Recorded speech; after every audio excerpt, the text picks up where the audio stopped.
Dito pala natin ililipat mga kabibes yung ating manihunt. Ayan o, sa area na to. Kung sino na nakakaalam. Kung kanina 200, ayan gawin natin 300 ngayon. Dagdagan natin ng 100. Maghanap tayo ng pwede nating paglagyan. Medyo madilim na pala yung paligid dahil alas 6 na ng hapon.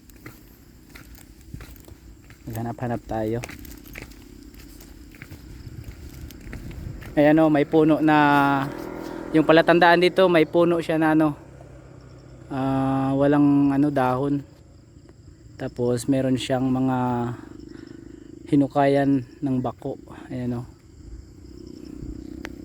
Doon sana natin ilagay yun sa kabila, kaso may tao, may nagbantay pala doon sa unit, kaya baka sinisilip lang tayo, kaya lumipat tayo dito.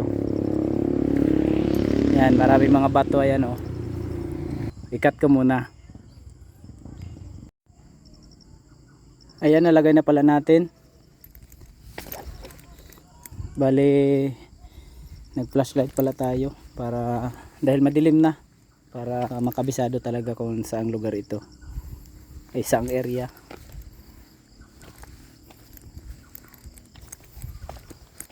Paunahan na lang sa halagang 300 pesos. Yan, good luck. Congrats sa mapalad. Yan, yan yung forma niya oh.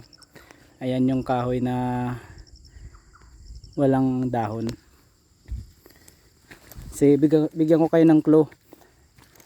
Sakop na ata ito ng Barangay Kadakan or boundary ng Kadakan at saka Tinalian.